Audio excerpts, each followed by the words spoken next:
Bapak dan Ibu sekalian, selanjutnya kami mohon sambutan arahan sekaligus berkenan membuka acara pada hari ini secara resmi oleh Bupati Berau kepada yang terhormat Ibu Haja Sri Juniarsi MPD. Kami persilahkan. Bismillahirrahmanirrahim. Assalamualaikum warahmatullahi wabarakatuh. Selamat pagi dan salam sejahtera untuk kita semuanya. Yang kami hormati Dr. Zaidul Akbar selaku pemateri seminar pada hari ini. Yang kami hormati Kepala Dinkes atau yang mewakili, yang kami hormati Ketua Panitia dan seluruh peserta Zoom yang hadir pada hari ini. Alhamdulillah, pertama-tama kita panjatkan puji dan syukur kita kepada Allah Subhanahu wa taala yang pada pagi hari ini kita semuanya diberikan keadaan sehat walafiat sehingga kita bisa bersama-sama hadir pada Zoom pelatihan seminar kesehatan. Salawat serta salam senantiasa tidak lupa kita haturkan kepada junjungan kita Nabi besar Muhammad SAW beserta keluarga dan para sahabatnya hingga akhir zaman. Bapak Ibu yang berbahagia, selaku pemerintah daerah, kami mengucapkan terima kasih dan penghargaan yang setinggi-tingginya kepada seluruh panitia dan jajarannya yang telah berinisiatif melaksanakan acara pada hari ini, karena tentu saja seminar ini sangat penting sekali untuk kita hadiri dan kita ketahui bersama, kita ambil hikmah dan pengetahuannya, supaya kita bisa kita ambil pembelajaran yang sangat penting di dalamnya. Mengingat situasi pandemi yang masih ada di seluruh dunia pada saat ini, sehingga upaya dan pengobatan serta vaksin itu harus kita maksimalkan. Dan mudah-mudahan kita semuanya dalam keadaan sehat walafiat dan bisa melewati masa-masa sulit ini. Dan mohon maaf, kami tidak bisa mengikuti acara sampai selesai. Sambutan pun harus singkat karena kami sedang di tempat acara. Kami sempatkan Zoom sebentar, walaupun hanya di mobil. Saya menyapa semua peserta dan semuanya semoga senantiasa sehat walafiat dan ikuti seminar ini dan mudah-mudahan pastinya akan sangat bermanfaat untuk kita semua. Akhirnya dengan mengucapkan Bismillahirrahmanirrahim, secara resmi seminar kesehatan pola hidup sehat alami dengan jurus sehat ala Rasulullah dengan resmi saya buka. Terima kasih. Assalamualaikum warahmatullahi wabarakatuh. Baik, terima kasih. Terima kasih kepada Mas Safran, hoster kece kita pada pagi hari ini. Ya, yang telah memberikan kesempatan kepada saya untuk memandu jalannya acara seminar pada pagi hari ini dengan judul Pola Hidup Sehat Alami ala Rasulullah SAW. Ya, Assalamualaikum warahmatullahi wabarakatuh. Waalaikumsalam warahmatullahi wabarakatuh. Pak, selamat pagi dan salam sejahtera buat kita semua. Pertama-tama, perkenankan saya menyapa Bapak, Ibu, peserta seminar kesehatan pada pagi hari ini, Pola Hidup Sehat Alami ala Rasulullah. Dan menyapa juga kepada teman-teman yang baru bergabung dan narasumber kita juga pada pagi hari ini. Ya, seperti kita ketahui, beliau adalah seorang dokter lulusan Universitas Diponegoro Semarang. Saat ini lebih banyak menggeluti tentang dunia kesehatan Islam. Dan beliau juga merupakan penulis beberapa buku dengan tema Islami, salah satunya adalah JSR. Dan beliau juga merupakan narasumber yang biasa berbagi di berbagai sosial media, di berbagai media nasional maupun televisi dan media cetak. Dan perlu diketahui beliau ini hanya memiliki satu platform sosial media, yaitu di Instagram ya. Nah, tapi mohon izin dokter, mohon izin sebelumnya bahwa dalam pemaparan materi kita perlu saya ingatkan bahwa materi ini hanya akan disampaikan dengan slot waktu 30 menit, dan selanjutnya adalah sesi tanya-jawab 30 menit. Dan buat para peserta, selama materi berlangsung, mohon untuk mempersiapkan pertanyaannya dan bisa langsung dituliskan di chat yang sudah tersedia. Kepada Dr. Zaidul Akbar, waktu dan tempat kami persilahkan. Dokter? Apakah suara saya terdengar jelas, dokter? Oke, alhamdulillah. Terdengar, Bu. Iya, alhamdulillah. Assalamualaikum, selamat pagi, dokter. Waalaikumsalam. Iya, mohon izin dok, tadi saya sudah memperkenalkan dan menyampaikan sedikit bahwa di era pandemi COVID seperti saat ini, dokter, penting kita sadari bahwa konsep kesehatan Rasulullah SAW yang telah dijalankan oleh Rasulullah dan para sahabat perlu kita tilik kembali dan amalkan. Nah, karena beliau merupakan manusia tersehat, manusia paling sehat yang bisa kita jadikan panutan. Karenanya pada pagi hari ini, dokter, kita bersama-sama akan mendengarkan pola hidup sehat alami ala Rasulullah, seminar yang akan dokter sampaikan. Namun sebelumnya, saya perlu mohon izin saya menyampaikan bahwa pemaparan materi hari ini hanya kurang lebih 30 menit untuk materi dan 30 menit selebihnya untuk sesi tanya jawab, Dok. Waktu dan tempat kami persilahkan kepada Dr. Zaidul Akbar. Silakan, Dok. Baik, bismillahirrahmanirrahim. Assalamualaikum warahmatullahi wabarakatuh. Alhamdulillah wassalatu wassalamu ala Rasulillah wa ala alihi wa sahbihi wa mawala. Asyhadu an la ilaha illallah wahdahu la syarika lahu wa asyhadu anna Muhammadan abduhu wa rasuluhu la nabiyya ba'dah. Subhanaka la ilma lana illa ma 'allamtana innaka antal alimul hakim. Rabbi shrah li sadri wa yassir li amri wahlul 'uqdatam min lisani yafqahu qawli. Alhamdulillah, kita bersyukur pada Allah Subhanahu wa taala di hari Kamis, hari yang penuh kebaikan ini. Hari-hari terbaik kita yang tentunya kehidupan bagi seorang mukmin itu setiap harinya adalah hari-hari yang penuh kebaikan. Hari-hari terbaiknya karena disitulah sesungguhnya dia merasakan kebahagiaan yang sejati, kebahagiaan yang tertinggi, yaitu kebahagiaan ketika dia bisa menghamba, menyerahkan dirinya kepada Rabb-Nya, dan tentunya beribadah dengan apa-apa yang Allah perintahkan dan Rasulullah SAW perintahkan atau ajarkan kepada kita semua. Dan mudah-mudahan Allah mudahkan kita semua untuk menjadikan sisa umur kita ini menjadi sisa umur yang penuh kebaikan dan tentunya penuh keberkahan dan manfaat yang kita bisa berikan pada orang lain khususnya. Dan tidak lupa sholawat kita kepada Nabiullah Muhammad alaihi salatu wassalam, Rasulullah, manusia yang terbaik yang kita tahu bahwa segala sisi kehidupan beliau dapat kita contoh. Rasulullah Shallallahu Alaihi Wasallam, Allahumma sholli wa sallim wa barik alaihi, adalah manusia yang boleh dikatakan atau mungkin harus kita katakan sebagai contoh yang paripurna bagi seorang manusia yang sebenarnya kalau kita teladani dari apa-apa yang Nabiullah Muhammad SAW sampaikan kepada kita semua, maka sebenarnya banyak masalah kehidupan kita banyak bisa diselesaikan, insya Allah. Dan kalau hari ini kita membahas tentang pandemi ya tentunya, atau wabah virus ini, ya saya kira mungkin itu hanya sebagian kecil ya, atau sangat kecil dari perjalanan dan kisah Rasulullah SAW tentang para sahabat serta manusia-manusia mulia yang pernah hidup sebelum kita ini. Dan mudah-mudahan Allah mudahkan kita semua hari ini, pagi ini, untuk membahas itu, dan semoga dengan apa yang kita lakukan ini menjadikan kita semakin cinta ya, khususnya kepada agama ini, kepada Allah, kepada Rasulullah Shallallahu Alaihi Wasallam. Jazakumullah khair atas undangan dari Dinas Kabupaten Berau ya. Saya memang intentionally ya, maksudnya secara sengaja menerima undangan ini ya, karena undangan yang masuk memang terlalu banyak. Artinya saya menganggap bahwa teman-teman di Dinas Kabupaten atau Dinas Kesehatan Berau ini ya, khususnya teman-teman sejawat ya, dan para perawat juga yang, dan semuanya lah yang ada di Dinas Kesehatan termasuk di Puskesmas, saya kira mungkin kalau kita bersama-sama meneladani bagaimana kehidupan kesehatan Rasulullah SAW, maka insya Allah ya, saya sangat yakin bahwa masalah-masalah kesehatan itu bisa terselesaikan. Nah, di tengah waktu yang tidak panjang ini ya, saya kira mungkin tidak banyak yang bisa saya sampaikan ya, tapi poin-poin penting ini mungkin bisa teman-teman ya, Bapak Ibu semua aplikasikan dalam kehidupan kita ya.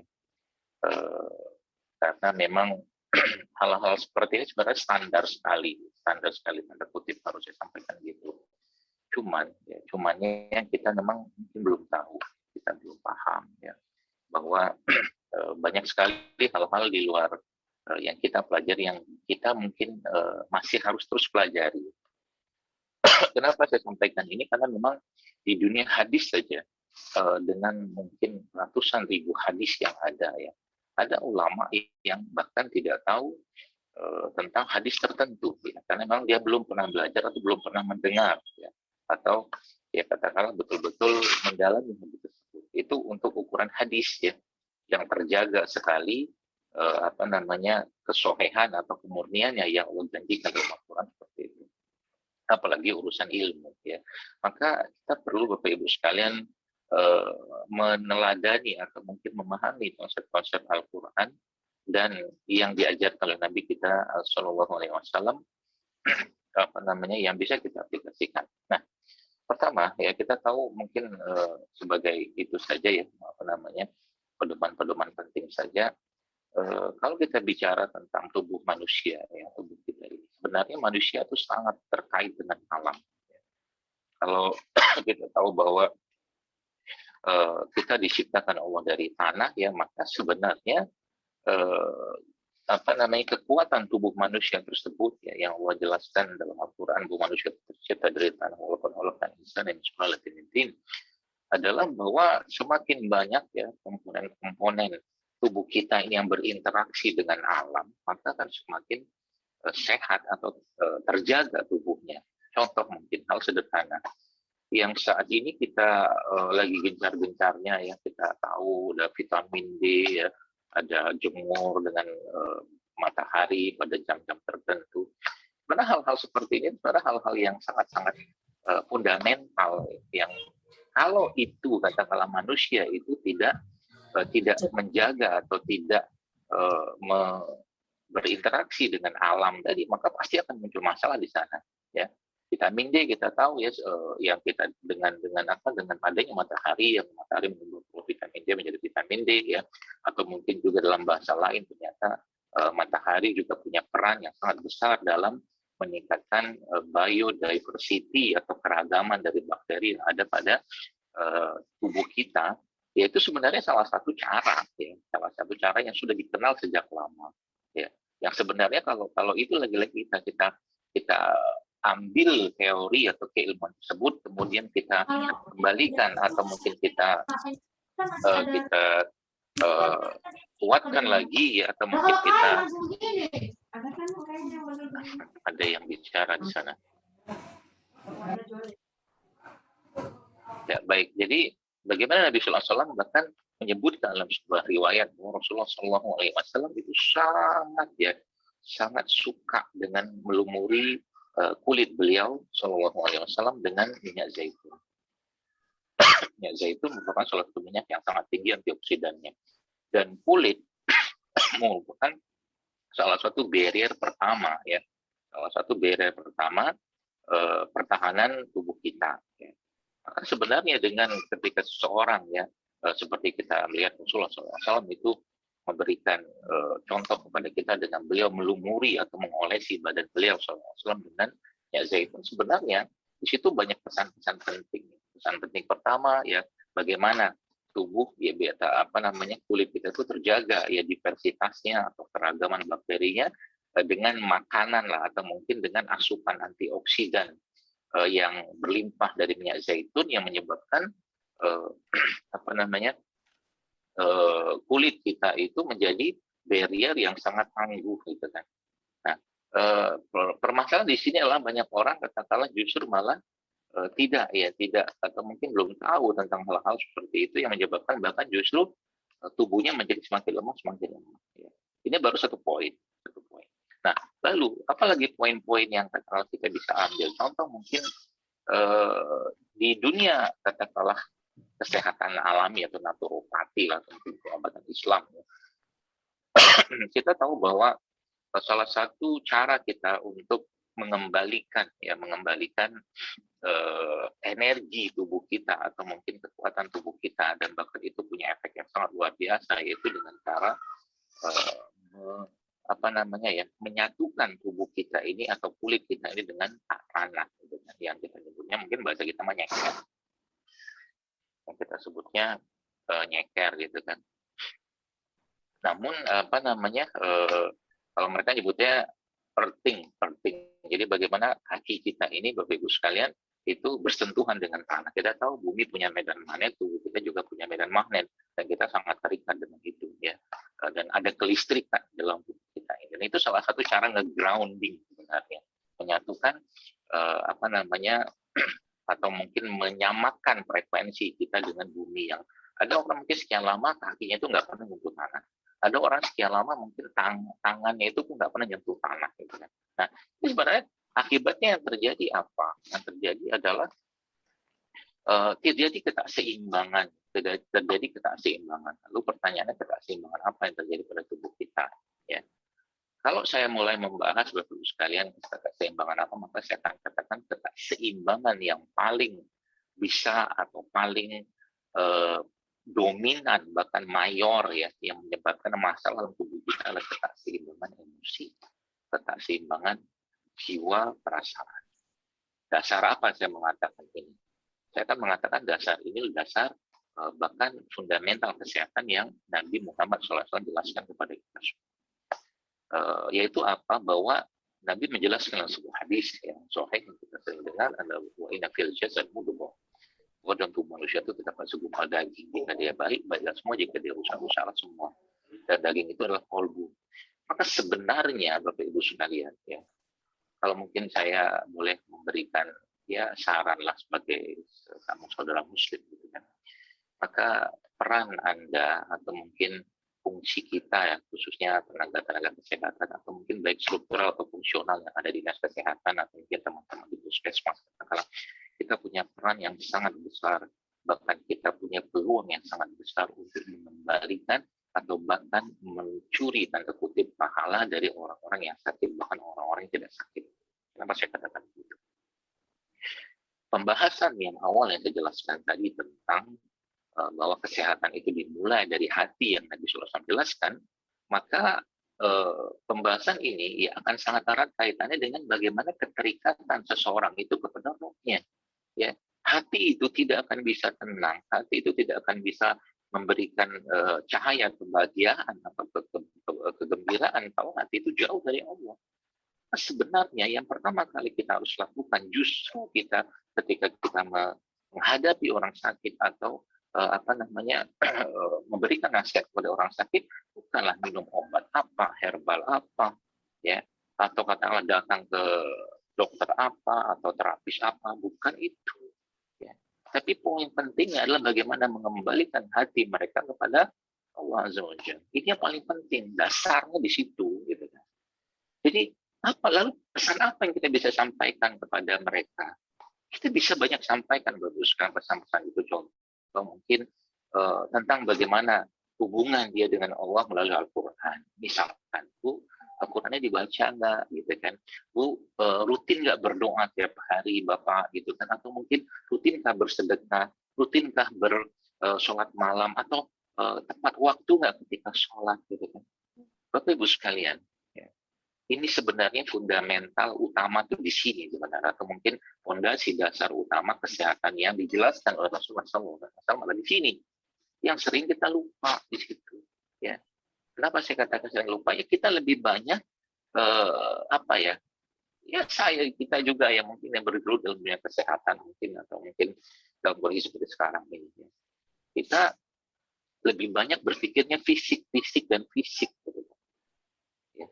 Fisik dan fisik. Dan itulah ajaran yang memang ada di dunia Barat saat ini. Tapi Islam tidak seperti itu konsepnya. Ya. Islam tidak seperti itu konsepnya. Maka ya pesan-pesan tadi itulah yang harusnya kita sampaikan. Namun di sini kan akhirnya ada sebuah hal yang membuat kita juga harus mawas diri atau sadar diri, gitu loh. Contoh mungkin ya, ada seseorang yang mungkin dia, Bu, Bapak sholat malamnya gimana? Kenapa saya cerita? Kenapa di sini katakanlah saya sampaikan sholat malam? Kan kita udah tahu, udah banyak penelitiannya, ya, yang menjelaskan, bahkan di Indonesia juga ada, bahwa sholat malam itu atau tahajud itu punya pengaruh kesehatan yang luar biasa, bahkan bisa meningkatkan atau membunuh sel-sel kanker. Ya. Itu kan saya katakan suatu hal yang luar biasa. Tapi kalau yang ngomong ini cuma ngomong doang, kan ya malu lah sama Allah, gitu kan. Ya gue ngomong aja, tapi gue nggak ngerjain, kan gak enak juga, gitu loh. Lama-lama akhirnya yang ngomong ini pun ikut-ikutan soleh, gitu loh, atau solehah. Iya sebenarnya sejati, man. Akhirnya apa? Ketika dia sering menyampaikan hal-hal seperti ini, akhirnya yang ngomong ini pun ikut-ikutan baik, gitu kan? Yang mendengar pun karena mereka mendengar dari orang yang tepat. Katakanlah Anda mungkin ya sejawat atau mungkin teman-teman yang bergerak di penyuluhan atau mungkin di pengobatan gitu kan? Tapi masya Allah akhirnya dari ini yang terjadi kebaikan itu semakin meluas Bapak sekalian. Ya. Contoh begini saja. Ya. Apa kurangnya riset ya atau penelitian yang membahas tentang bagaimana puasa itu punya efek yang luar biasa ya, bahkan untuk ya cuma sekedar menurunkan kolesterol mungkin ya dengan mekanisme yang ada tentunya, atau mungkin memperbaiki sel, bahkan meningkatkan sistem imun apa segala macam, banyak sekali bos sekalian ya. Apa kurangnya itu gitu kan? Artinya apa? Kalau itu menjadi salah satu pilihan kita, ya, pilihan kita menyampaikan kepada masyarakat, kepada umat, gitu kan. Bahkan dengan indikator yang kita bisa sampaikan kepada mereka, atau mungkin kita bisa kita bisa periksa, gitu kan, indikator tadi itu kan luar biasa, ya.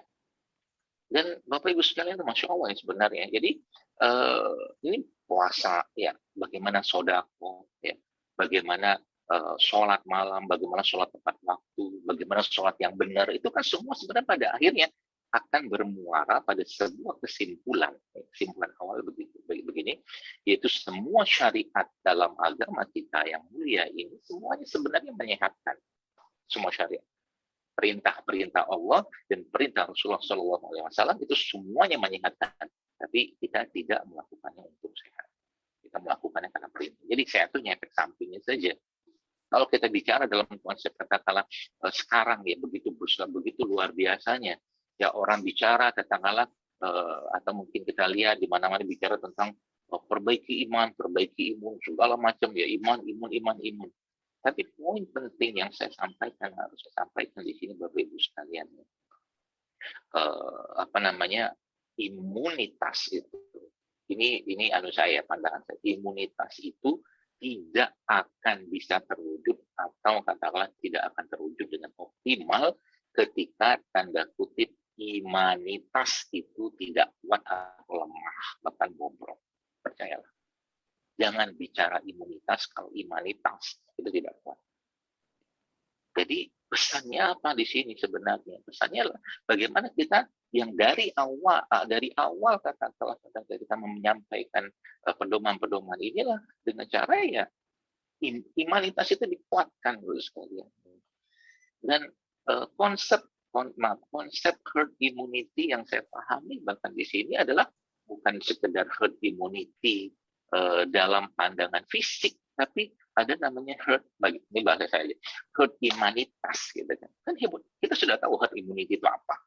Ya, herd immunity itu apa? Yaitu ada orang yang dengan kekebalan tubuhnya yang terjaga dan kuat, dia berada pada satu kumpulan orang yang menyebabkan orang tersebut kemudian imunitasnya juga stabil dan membaik. Itu kan herd immunity kayak begitu. Tapi kita lupa bahwa orang-orang beriman itu dengan keimanannya, dengan keyakinannya, dengan ketauhidannya, Bapak sekalian, maka dia juga bisa menyebabkan orang-orang lain di sekitar dia itu punya kekuatan, keyakinan yang ya mungkin tidak akan sama tapi kuat bersama gitu. Ini saya katakan herd immunitas itu di situ. Ya, herd immunitas itu bahasa saya gitu. Jadi sekarang ini katakan terus bagaimana kita memulai ini semua? Ya, bagaimana kita memulai ini semua? Ya, dengan katakanlah segitu banyak jangkauan yang kita bisa harus kita jangkau atau raih dengan cakupan ini itu segala macam. Pertama, Bapak sekalian, ya, dalam Al-Quran Allah sudah memberikan penjelasan kepada kita. Ku anfusakum wa ahlikum. Mulailah dari diri kita dulu gitu lah. Ya. Wa ahlikum nar. Mulai dari kita. Jadi jagalah dirimu dan keluargamu. Gitu. Jadi mulai dari kita dalam keluarga kita, gitu kan.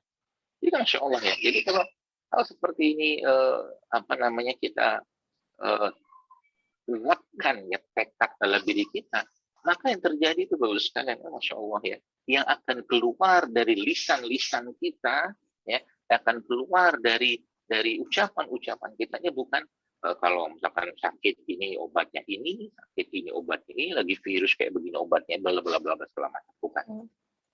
Tapi ucapan yang keluar dari lisan kita adalah ucapan-ucapan yang semuanya bersumber dari Allah dan Rasulullah SAW. Itulah sebenarnya esensi dari ilmu.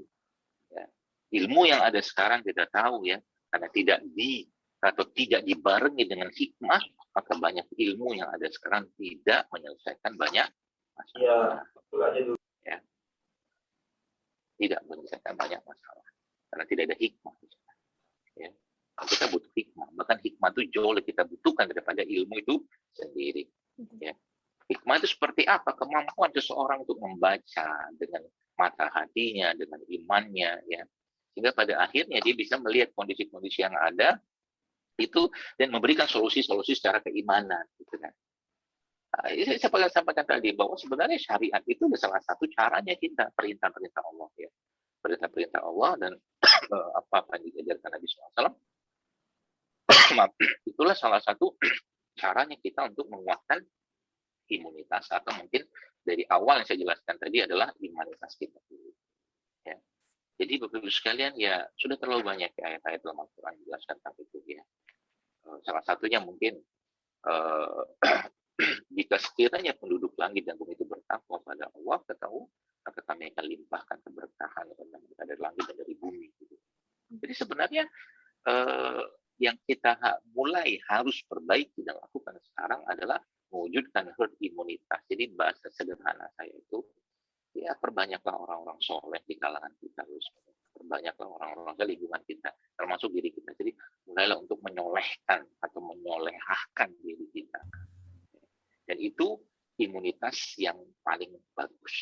Ya. Baru kita bicara imunitasnya kayak apa.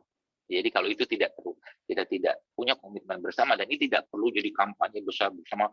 Ayo, misalkan ada orang yang ya heboh-heboh, itu tahajud bareng, apa bareng, itu bareng, bukan, diam aja. Tapi akhirnya yang muncul itu ketenangan, karena memang iman itu pada akhirnya akan memberikan ketenangan. Jadi apapun yang kita kerjakan, jika kita benar-benar mengerjakan itu karena mengharap Allah, ridha Allah, maka itu pasti akan memberikan ketenangan dalam hati kita. Itu yang pertama. Jam berapa ini? Masih panjang dong waktunya, silakan.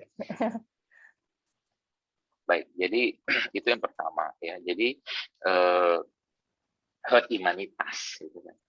Jadi bagi Anda atau kita yang ya Allah takdirkan mendapatkan hidayah Islam, jadi seorang Muslim seperti ini, maka sebenarnya satu hal yang perlu kita perbaiki di saat ujian atau wabah kayak begini adalah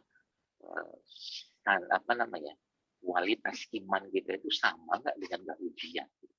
Yang namanya orang ujian, terus sekalian, di mana-mana belajarnya lebih kencang.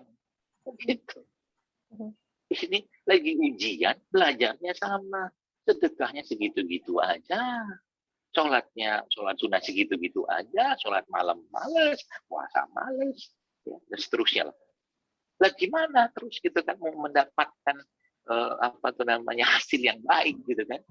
Dan kita tahu yang namanya ujian pasti tidak akan lama. Nggak ada ceritanya kita itu ujian itu seumur hidup. Kita ini bukan nabi, bukan rasul, ya, atau para ambiya, aulia. Kata Allah kan ujian yang paling berat itu kan di mereka. Jadi tenang aja gitu kan. Dan sabar aja, pasti akan berakhir kok. Cuman untuk mengucapkan ini itu kan nggak gampang kalau kita tidak punya keimanan. Sekarang misalkan begini, Bapak sekalian, saya coba sedikit bikin takut-takut dikit. Misalkan nauzubillah min dzalik, habis ini ada virus lagi terus mau ngapain? Habis ini ada pandemi lagi terus mau ngapain? Mau gini-gini aja kita? Mau cemas terus? Mau ibadahnya gitu-gitu saja? Lah, padahal tadi saya jelaskan tadi bahwa lagi ujian, ya benerinlah hubungan sama Allah. Lagi ujian, perbaiki hubungan kita sama Allah, perbaiki adab kita sama Allah, kan gitu. Kalau ini katakanlah sudah masuk dalam hati kita, maka yang terjadi apa? Berbuatlah suka-sukamu wahai hari. Itu yang diucapkan Imam Syafi'i gitu ya. Suka-sukamu deh gitu kan. Tapi saya hidup bukan untuk dunia ini. Saya hidup itu untuk akhirat, untuk surga, ketemu sama Allah. Jadi tenang hidup kita. Kenapa saya katakan gini? Coba. Berapa banyak sekarang orang-orang yang akhirnya meletakkan ya ikhtiar mereka itu ya sepenuhnya katakanlah pada pada vaksin misalkan.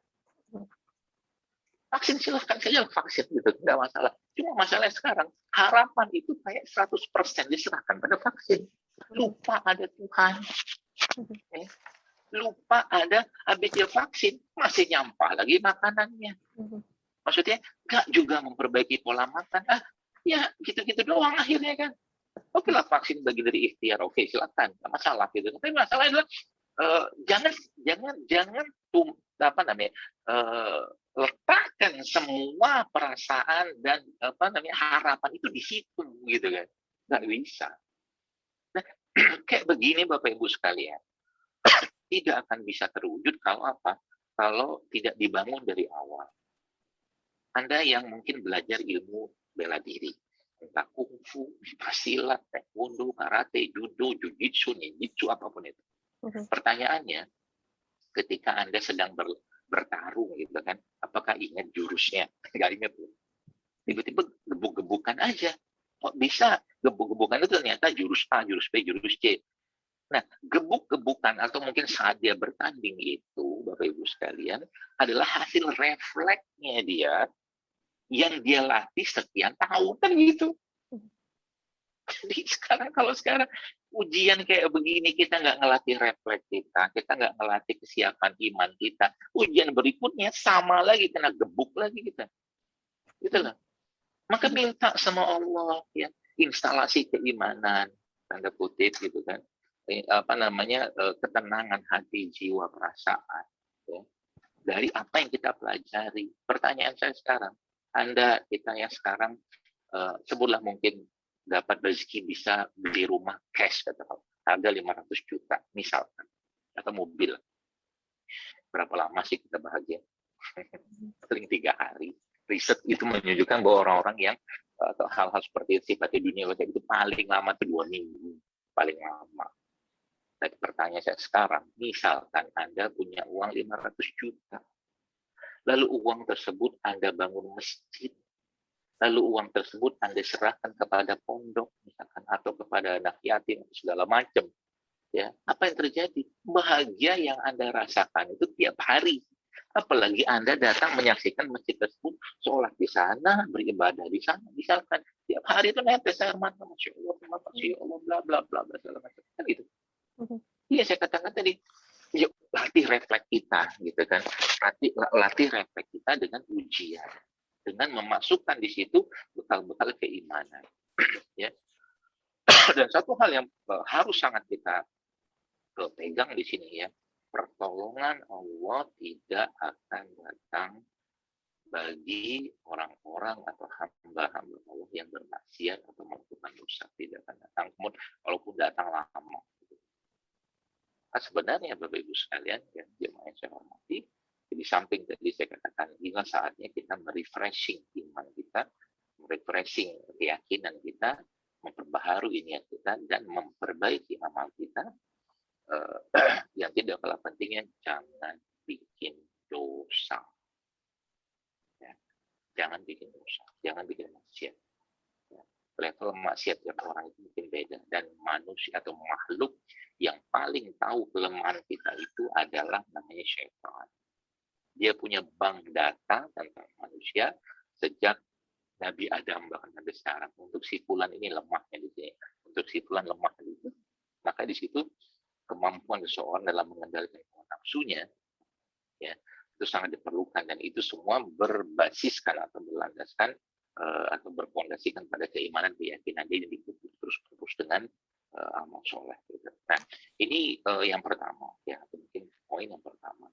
Lalu poin yang kedua ya, kalau kita tadi bicara tentang dalam imanitas ya, yang harus terus kita lakukan dan harus mampu memberikan ketenangan dan kebahagiaan atau keceriaan pada diri kita ya. Maka yang poin kedua tidak kalah penting ya, bahwa sebenarnya tubuh kita itu sudah dibekali Allah Subhanahu wa taala ya dengan imunitas atau mungkin kekebalan tubuh yang sempurna lah, kalau boleh saya katakan gitu.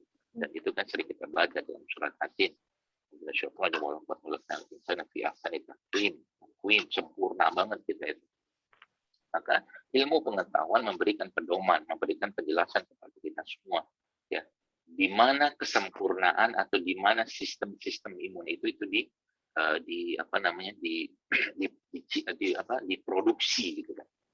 Dan itu sudah dibuktikan by science, by research, dan ilmuwan di belahan bumi ini sudah membuktikan itu bahwa sebenarnya ya kekebalan tubuh kita atau sistem imunitas kita itu letaknya atau produsennya itu ada pada pencernaan atau ada pada perut kita. Yang pekerjanya dan katakanlah tentaranya itu adalah para bakteri-bakteri yang ada pada tubuh kita atau khususnya di pencernaan kita yang jumlahnya itu diperkirakan triliunan. Bahkan untuk di mulut kita saja itu para ahli memperkirakan itu ratusan juta, ya ada mengatakan 140 juta, bahkan ada yang lebih. Maka kata kuncinya apa sekarang? Ya kata kuncinya adalah bagaimana kita menjaga pencernaan kita, menjaga lambung kita seoptimal mungkin untuk mereka mendapatkan haknya, bukan cuma sekedar mendapatkan bahan-bahan produk makanan minuman yang menyenangkan lidah tapi menyusahkan pencernaan. Ya.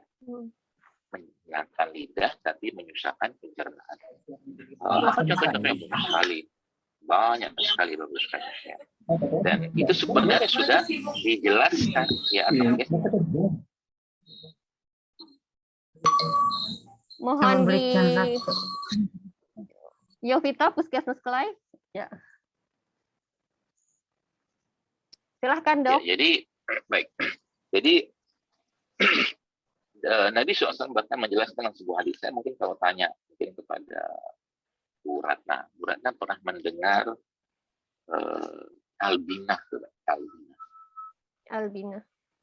Albinah. Ya. Ya.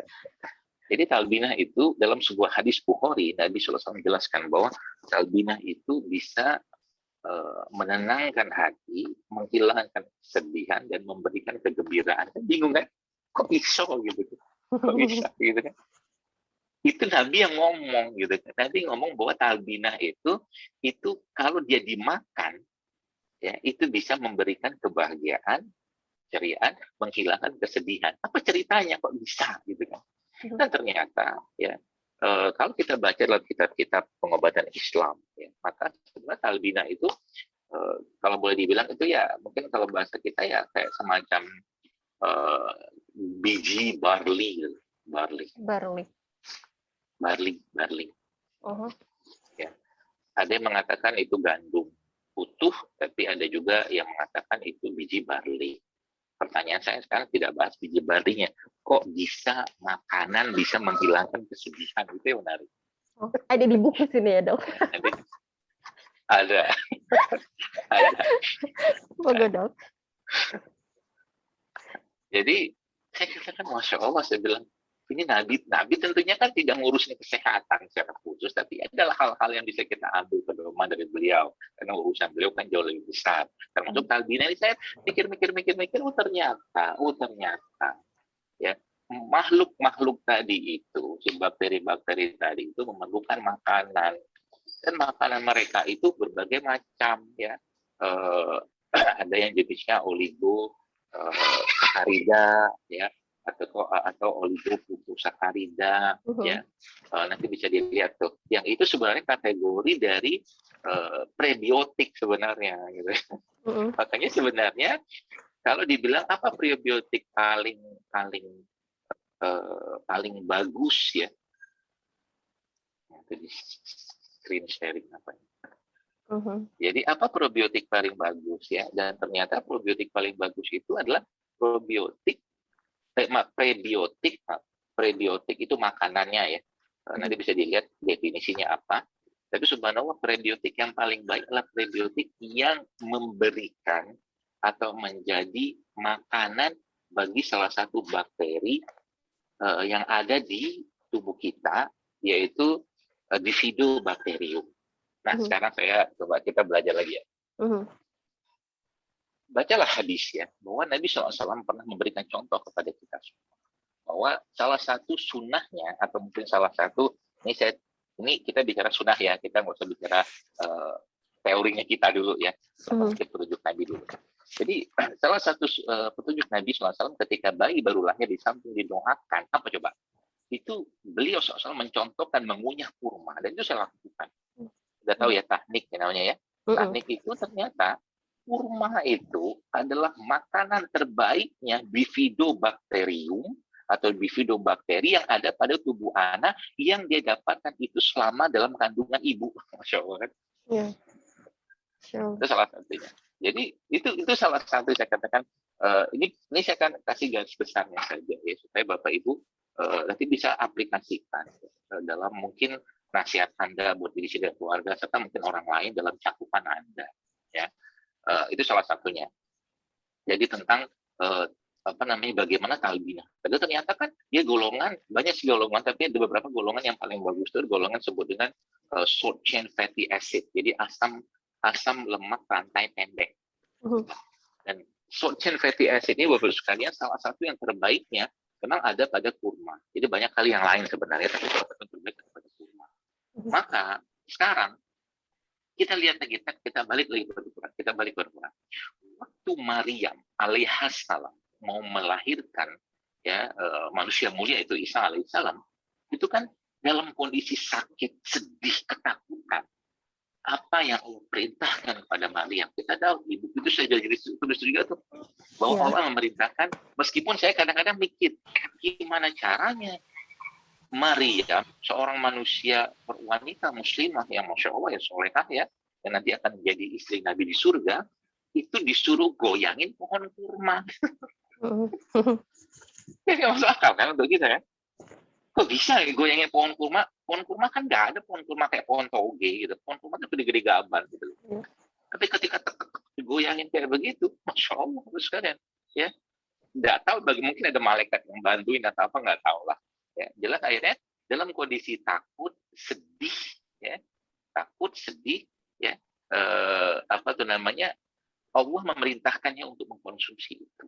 Dan ternyata subhanallah, riset membuktikan bahwa kurma itu kan salah satu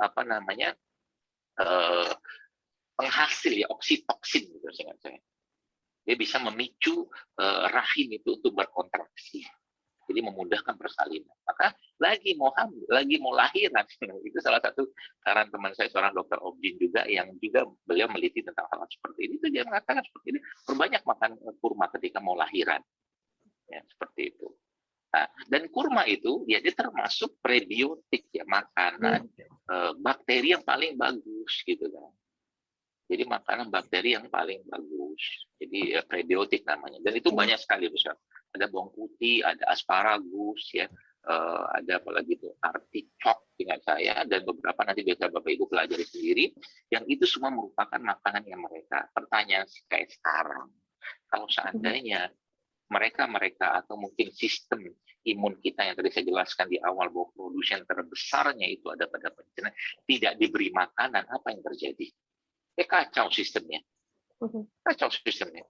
Semua orang di Indonesia, mungkin kita di sini pun sudah tahu, satu piring makanan, ya satu piring makanan atau sebelah mungkin maaf nasi goreng lah gitu kan. Nasi goreng ya ada kerupuknya, setelah ada telur ceploknya gitu kan. Kemudian macam-macam lah, ada sambal segala macam. Dibandingkan dengan satu piring yang isinya buah-buahan potong yang dicocol pakai katakanlah gula merah, gula aren, itu kan kita sebut dengan rujak. Semua orang di negeri ini tahu yang lebih sehat yang mana. Gitu. Tapi pertanyaan kalau itu dihadapkan pada sebagian besar orang, saya sangat yakin akan banyak yang lebih memilih apa nasi goreng ya kan. Boleh nggak halal kan? Ya halal saja, nggak masalah. Nah, masalahnya sekarang kita memenuhi haknya tubuh kita itu kalau terus-terusan yang diberikan yang cuma menyenangkan lidah tapi menyusahkan perut, yang masalah kan kacau sistemnya. Saya melihat banyak sekali dan saya bertanya ke banyak orang waktu kajian offline dulu ya, wanita-wanita yang mengalami masalah menstruasi, bahkan kista tumor segala macam gitu. Nah, itu sebagian besar dari mereka ya tidak lepas dari produk makanan yang berbasiskan tepung terigu. Dan itu betul sekalian Ya, salah satu pemicu yang kita sebut dengan bocor usus, tanda kutip, atau orang-orang kita ahli orang atau leaky gut. Gitu. Leaky gut itu sebenarnya akar dari semuanya. Dan kalau sudah leaky gut terjadi, maka pasti akan terjadi dysbiosis. Jadi kalau Bapak Ibu baca sama penelitiannya, banyak kematian yang terjadi pada kasus-kasus COVID ini juga itu karena apa?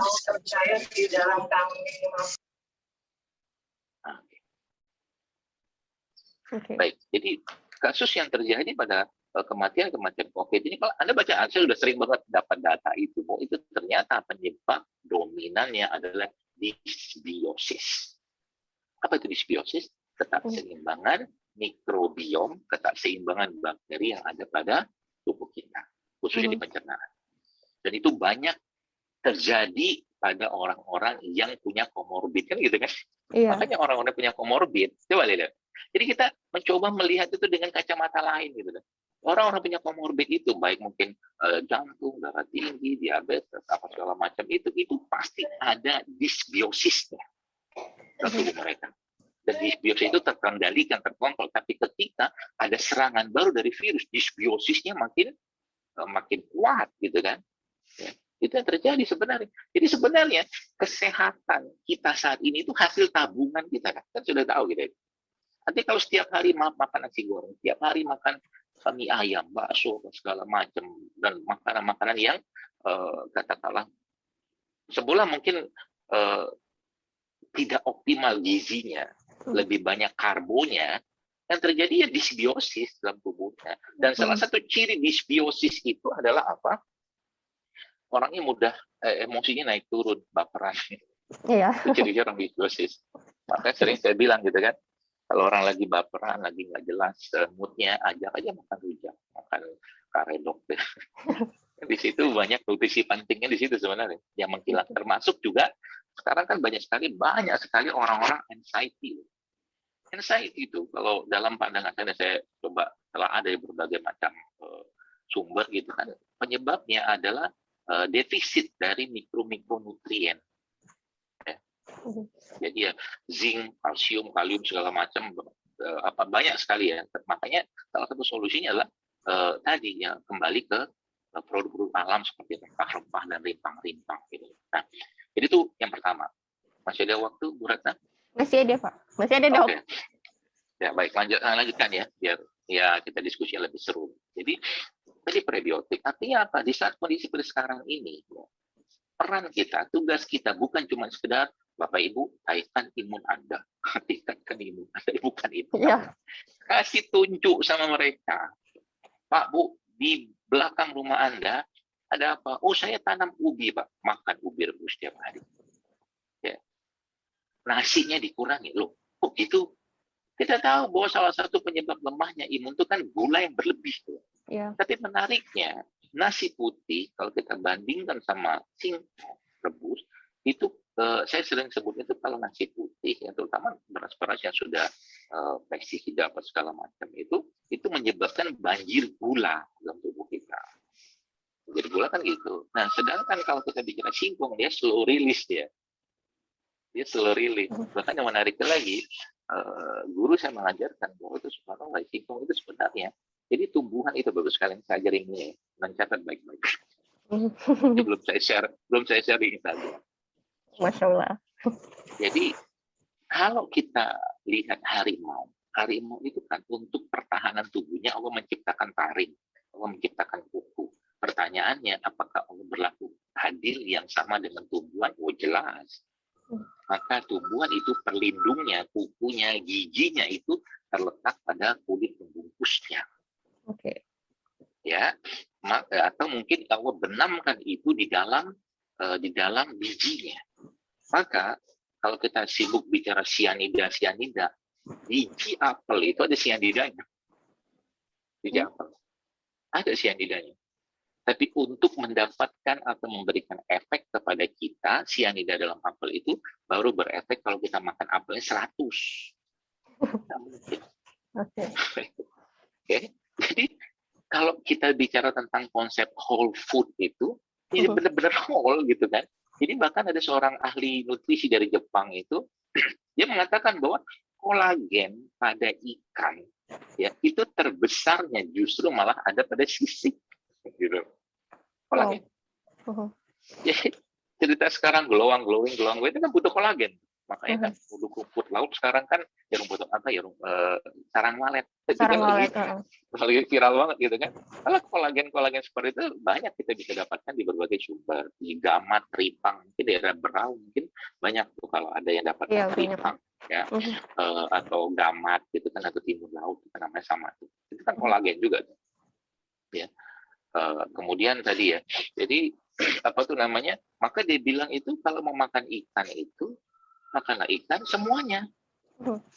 Ya, jadi ikan-ikan yang kita dapatkan dari laut kayak daerah-daerah Kalimantan, Sulawesi itu kan kalau orang-orang yang memasak ikan itu setahu saya pernah ke Bau-Bau dulu itu mereka ambil ikan di laut langsung dipanggang aja dibakar gitu kan dari ke siapa karena sudah bumbunya udah dapat dari laut gitu dan sudah dapat rasanya. Oke, urusan cabai untuk belakangan. Nah, jadi kembali tadi ya ke konsep menjelaskan kepada masyarakat. Jadi saya katakan tentang umbi-umbian tadi. Ya. Saya ya sekalian di rumah bapak saya itu ada yang bantuin ya keluarga kita juga ngurusin bapak udah tua. Kemana mau dia orangnya langsing saja. Lalu dia bilang, Pak, kami kalau di kampung tuh, gitu. Kami kalau di kampung apa? Waktu direbus, dikukus, karena dia melihat semua yang ada di sekitarnya itu kan di rumah itu kan banyak kakak atau segala macam, kok digoreng semua. Terjadi apa? Oksidasi dan oksidasi pada minyak itu melemahkan imun. Termasuk minyak goreng itu. Jadi sebenarnya ajak masyarakat itu untuk memberikan hak perut. Itu salah satu jangan lemahkan dia terus menerus ya minyakan makanan yang tinggi gula ya seperti nasi. Berarti kami nggak makan karbo, enggak tetap makan karbo, harus makan karbo. Karbonya didapatkan dari sumber lain tentang talas ya atau mungkin tadi singkong dan termasuk tadi yang saya mau jelaskan itu tentang bagaimana ternyata kulitnya singkong itu kan keluar itu kan ada yang coklat yang kasar ya. Iya. Kemudian di dalamnya itu kan ada lagi kulit yang tebal putih. Iya. Ya. Nah, itu sebenarnya disitulah letak dalam singkong itu kan ada senyawa beracun. Kita udah tahu. Nah, jadi sebenarnya konsepnya itu kalau makan kayak begini semua ini, itu makan seutuh. Jadi mungkin kalau kita bicara singkong itu yang bagian coklatnya kita buang. Tapi yang kulit itu jangan dibuang.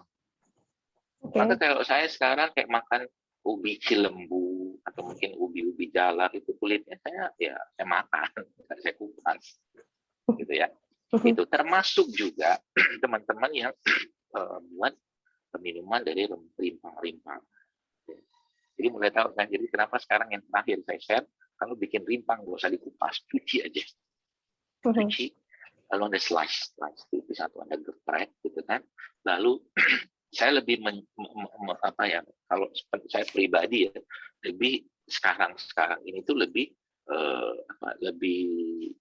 suka buatnya itu dengan cara si rimpang diiris-iris kemudian kasih air panas saja, nggak usah air mendidih.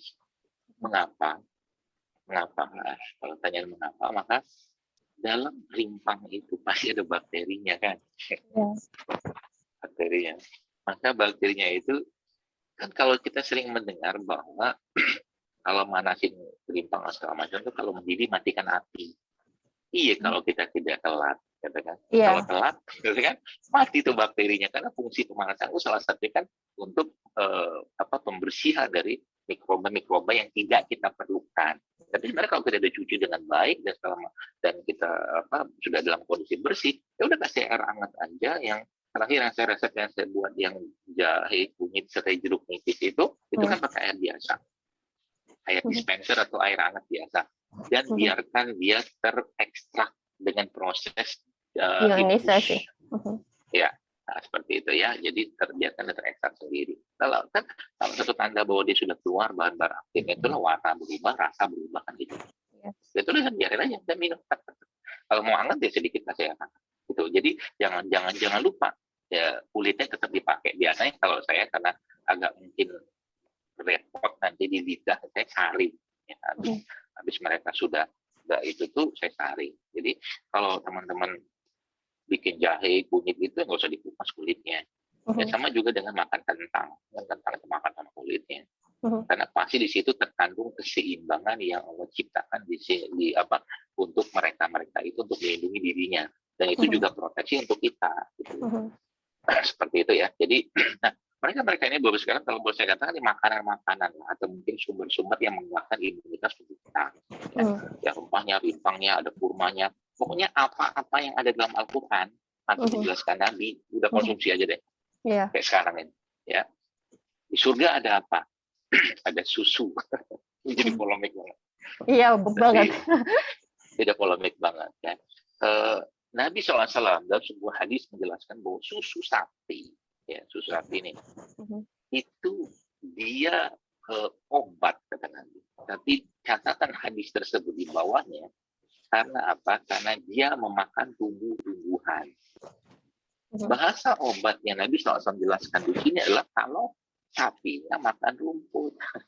Ya. Kalau sapinya makan rumput dan berbagai macam ragam rumput dia makan, dia dapat sinar matahari, ya, dia dapat berbagai macam rumput yang akhirnya diolah sama dia, akhirnya menjadi susu. Maka dalam bahasa disebut itu dijelaskan bahwa efek dari susu itu, ya, itu cepat sekali. Catatannya apa? Kalau susunya benar, ya, kalau susunya benar atau sapinya benar. Masa sekarang kita kan susah dapat sapi kayak begitu, ya, susah dapat sapi yang kalau mungkin bahasa orang-orang peternakan itu ya grass fed gitu kan, yang makan rumput, hidupnya di alam, makan yang sehat. Bahkan beberapa sapi-sapi memang digunakan susunya untuk obat-obatan itu diberikan bayam merah dan serai. Gitu. Ya, nah jadi ya yang kalau kita berarti nggak boleh minum susu, boleh kalau susunya benar, silakan aja. Tapi bukan susu yang kayak sekarang lagi heboh-heboh itu, bukan itu. Ya, maka yang saya dapat, nah kemudian saya belajar itu justru malah kalau mau ya sekalian aja susu-susu nabati atau susu dari kambing, karena kambing cenderung lebih baik ya perawatannya, atau mungkin lebih baik itu lebih alami, maaf ya, perawatan. Dan bioavailabilitas dari herbal, khususnya rimpang, itu meningkat berkali-kali lipat dengan dia dicampurkan dengan susu. Jadi kalau teman-teman ya mau dapatkan memberikan asupan yang baik untuk pencernaan atau perut kita, salah satunya minumlah rimpang-rimpang tadi dengan susu. Contoh sederhananya gimana? Oke, ada susu kambing, akan ada punya susu kambing fresh, oke, bagus. Kalau nggak ada ya bubuk nggak apa-apa lah. Ya. Oke, kemudian ada campurkan dengan jahe tadi, air jahe campurkan dengan susu, atau mungkin kunyit. Nah, maka di India, dalam pengobatan India itu ada namanya golden turmeric latte. Itu kan susu sama kunyit. Ya. Dan itu sangat sangat powerful ya. Fungsinya itu banyak sekali, antioksidan, antiinflamasi ya. Bicara imunitas sudah masuk di situ, gitu kan. Jadi situ teman-teman sekalian. Jadi kalau nggak ada susu kambing gimana? Susu nabati boleh. Ya, Anda boleh bikin susu. Ya, kalau kedelainya bagus, kedelai boleh. Ya. Atau kalau nggak susu dari kacang-kacang yang premium ya kayak kacang almond kalau ada. Kalau tidak ada, nah, pertanyaannya gimana? Apa susu yang teman-teman gampang dapatkan di sana? Susu santan. Oh ya, santan. Ya, santan itu bisa kita gunakan sebenarnya sebagai sumber lemak yang baik karena dia mengandung lemak jenuh kan sebenarnya kan. Jadi ketika dicampurkan dengan rimpang-rimpangan dia punya apa ya potensiasi yang meningkat. Jadi nanti tapi nggak usah banyak-banyak sebenarnya ya. Kita ambil beberapa sendok saja mungkin santan, inti santan ya. Jadi kelapa diparut kemudian diperes ya ada santannya. Dan nanti kita ambil beberapa sendok sisanya kita simpan di kulkas atau apa gitu. Nah itu jadi bahan susu campurkan dengan jahe boleh, kunyit boleh ya. Yang tergantung selera lah, atau mungkin nanti kalau mau di blender sama kurma campurkan rimpang-rimpang tadi itu sangat powerful dalam meningkatkan imunitas. Pertanyaan saya sekarang itu murah nggak? Murah banget. Murah banget ya. Santan ya kalau kita beli santan atau mungkin kelapa parut paling 7.000. Ya, satu di sini 7.000-an. Oh di sini 10.000 dok. Ya 10.000 lah, enggak less than 20,000 lah, enggak mahal. Yes. Yeah. Ya. Karena ambil sedikit gitu kan, dijadikan sebagai sumber susu. Ya, maka ya kalau kita bicara tadi potensiasi di limpah-limpah tadi itu meningkat drastis luar biasa dengan susu-susu tadi. Ya, seperti itu. Dan itu memang bisa maksud saya itu apa ya, membuat sesuatu yang breakthrough gitu loh. Jangan gitu-gitu doang programnya. Anti mainstream ya dok. Iya gitu kan. Ya apa kayak kan di masyarakat dikenalkan gitu kan, ada penyuluhan atau apa, Bu ini Bu cara, misalkan ada penyuluhan di dinas kesehatan kan ada tuh tim penyuluhan atau apa gitu kan, ini saran saya gitu kan, ajarin mereka tuh bikin susu ultimate jahe apa gitu loh. Yes. Dan sampaikan kepada mereka, ya sampaikan pada mereka ya bahwa ini salah satu cara kita meningkatkan imunitas gitu loh. Bapak Ibu ya, kita harus akuin bahwa negeri kita ini kan, atau gen tubuh kita ini kan ada gen rempah-rimpahnya dari mak bapak kita, dari nenek moyang kita. Jadi kalau sekarang kalau kita bicara tentang itu, kita kembalikan aja ke kejayaan zaman dulu gitu kan. Di mana negeri kita ini 350 tahun dijajah, yang diambil apa coba? Rempah-rempah. Apakah rempah itu buat sekedar masakan doang? Ya tentu tidak. Banyak manfaatnya. Kita bicara essential oil juga macam-macam. Sekarang saya nggak habis pikir gitu kan, sekarang ada beberapa MLM essential oil dari luar negeri gitu kan, pada cendananya Indonesia itu cendana terbaik, nilam kita nilam yang terbaik, gaharu kita gaharu yang terbaik. Jadi sebenarnya kemana aja kita gitu loh. Tapi yang mau ngomong kayak begini kan keluar-keluar, ngapain kita mulai aja, kita mulai apa kita bisa kerjakan. Terus saya katakan tadi, ilmu yang terbaik itu ilmu yang bisa diamalkan. Jadi teman-teman yang berada di dinas kesehatan, breakthrough something lah, buat sesuatu yang terobosan gitu kepada masyarakat di sana, sehingga nanti jelas gitu indikator aja. Kalau puskesmas, pertanyaan gini, pengen nggak puskesmas jadi sepi? Kalau saya sih pengen. Artinya kerjaan kita ya, maksud saya itu dokter-dokternya nanti ya nggak capek terus gitu ngurusin tiap hari TBC, tiap hari apa gitu kan. Capek juga kan. Maunya kan masyarakat kan sehat kan gitu. Tapi kan konsep sehat yang ada saat ini itu ya belum teraplikasi atau teradaptasi dengan masyarakat gitu loh. Maka kita harus tadi saya katakan, ayo breakthrough, ajarin mereka ini itu segala macam. Nah, sepanjang tidak melanggar aturan segala macam, saya kira mungkin ya go ahead aja lah, just do it gitu kan. Yes, seperti itu. agree. Oke ya. Nah, yang kedua adalah tentang tadi kan kita bicara tentang makanannya ya. Maka poin yang kedua ya adalah bagaimana menguatkan bakteri-bakteri atau mikrobiom tadi ya. Maka menurut sekalian ya, salah satu caranya kita adalah dengan memberikan tambahan pasukan atau tentara kepada tubuh kita dengan makanan-makanan yang berbasiskan fermentasi ya, makanan-makanan berbasiskan fermentasi ya, fermented food lah, makanya paling gampang ya tempe gitu ya, mungkin tahu. Dan tiap tempat tuh biasanya ada makanan-makanan khususnya gitu kan, yang umumnya fermentasi, tapi kalau tidak ada ya ikonnya itu adalah tempe ya, salah satunya. Dan tempe itu kan dibuat dari kedelai yang difermentasi dengan ragi Saccharomyces gitu kan, yang saya tidak tahu nasib si bakteri ya yang ada pada tempe tersebut ketika jadi goreng. Kira-kira masih hidup atau mati? Kemungkinan mati dok. Maka saya sampaikan gitu kan, bahwa sebenarnya makanan fermentasi itu ya khususnya tempe itu kalau mau makan untuk mendapatkan rasa ya udah silakan goreng. Tapi kalau untuk mendapatkan manfaat sebenarnya jangan digoreng sebenarnya itu, karena di situ ada bakterinya gitu kan. Nah, atau juga Bapak Ibu sekalian yang mungkin ada yang di dinas kesehatan, saya pernah dulu juga waktu itu zoom juga gitu sama dinas, bukan dinas tapi itu Pemkab Banyuwangi waktu itu, Pak Azwan Anas namanya kalau salah itu saya sampaikan coba dibuat program gitu kan ya. Salah satunya itu bagaimana mengajarkan kepada masyarakat untuk kenal dengan produk-produk fermentasi, salah satunya dengan ekoenzim. Itu sudah pernah saya share caranya. Iya, di Instagram. Ya, ekoenzim atau klasik enzim itu bisa pakai, sebenarnya dua-duanya bisa kita minum sebenarnya, tapi itu dibedakan. Kalau ekoenzim itu pakai kulitnya buah, kalau klasik enzim itu pakai daging Tapi yang paling paling paling ideal cemplungnya aja semua. Misalkan jeruk itu kan cemplungnya semua, ya, dengan perbandingan 1:3:10, ya, 1:3:10, satunya itu adalah buahnya, ya, kemudian 3 itu adalah gula merahnya, 3 gelas ya, dan 10 gelas itu adalah airnya. Dan itu jangan pakainya air panas. Iya, sebentar. Ya, seperti itu. Oke. Jadi itu salah satu caranya, Bu sekalian. Ya, dan itu bisa kita kenalkan di nomor masyarakat ijazah kita kan, Nak? juga. Jadi apa namanya ya? Edukasi Mohon maaf dok.